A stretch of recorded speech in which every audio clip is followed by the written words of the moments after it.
Hi all, today I'm gonna talk about our Shiny application, how we can add extra features like drop down box and how we can create a visuals based on the input what we are giving it. Why to wait? Let's begin to learn more features for a Shiny application.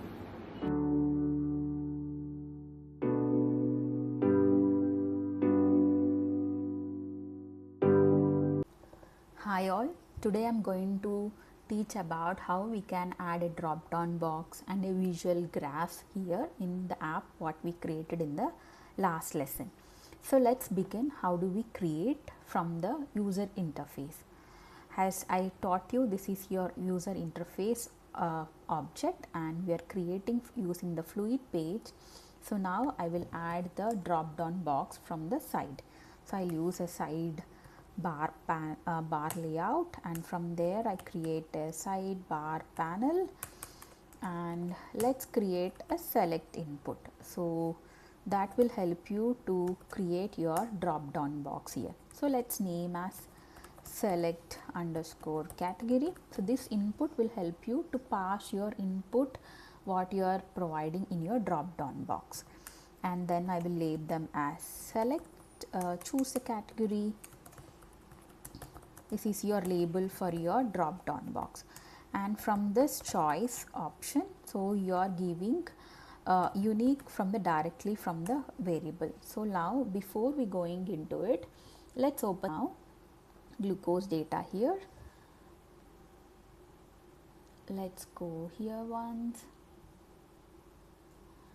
Okay, so now what we are going to create? So we are going to create a drop down box for gender, and from this data we are going to plot a score on y-axis and subjects on your x-axis. So how we can do it? Let's learn from this one. So now what I do, I have already called this data frame from the CSV file. So I call this data frame here, GLU, from here, and then I give a dollar. So then I pass a gender variable. So no need to define what is there. So you want to see what you want to see here also. Maybe I'll just stop this the application running here. So let's see what is there in the gender now.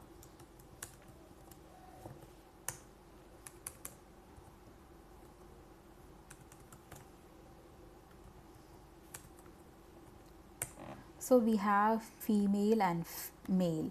So instead of defining manually, it's a dynamic way to call the data and the variable name. So whenever a new data is added here, so it automatically refresh and it will update in your app also. So now, so let's run this one.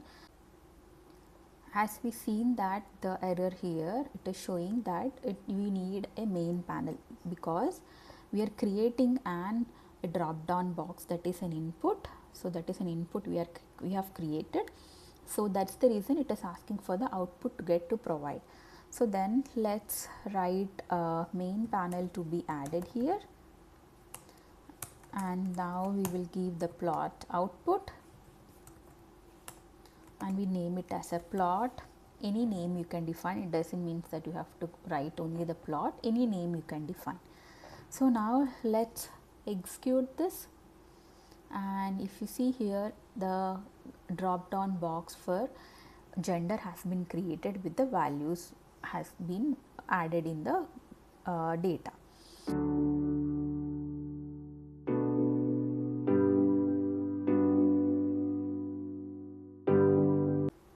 We created the UI required for the app now. So now we will add the server details here for input and output.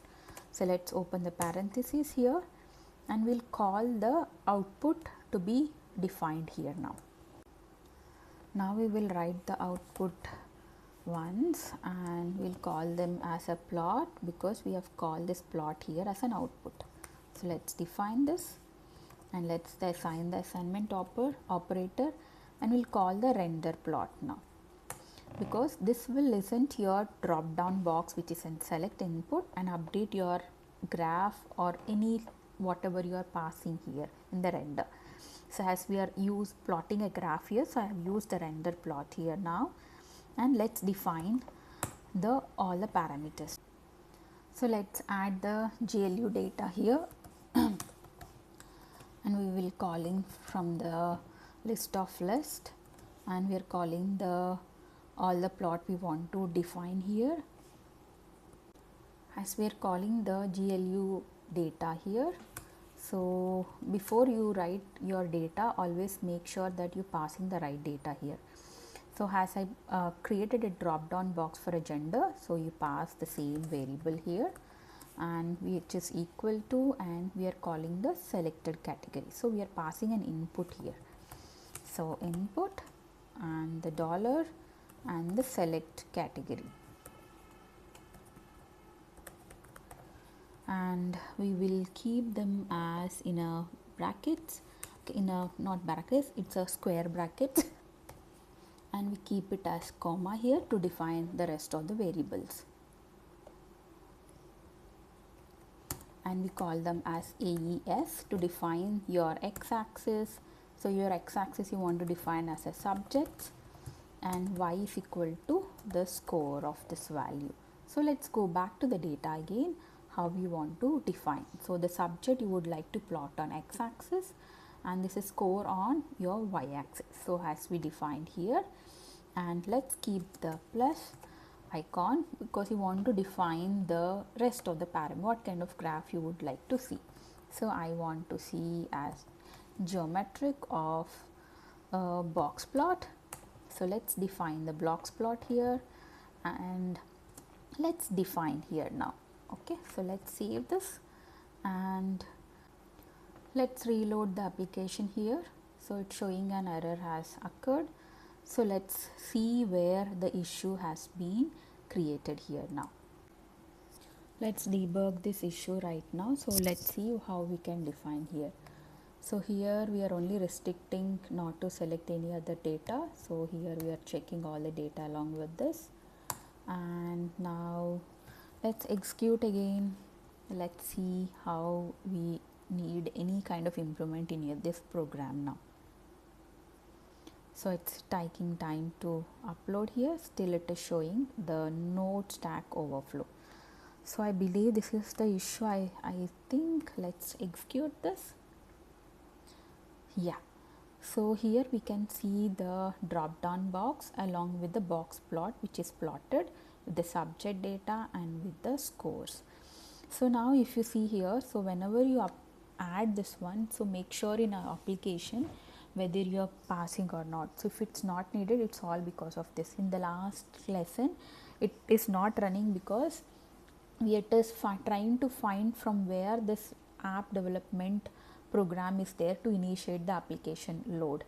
So make sure that whenever you are had an issue with your application, so always put your code in Copilot or any of the ChatGPT and try to ask more questions.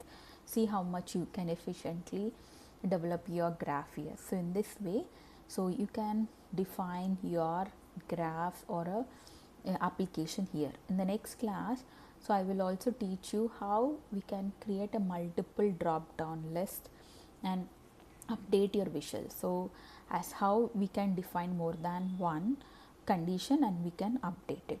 And hope you have learned a good topic today, and please let me know what kind of application features you need to see from my class. And thank you and have a nice day.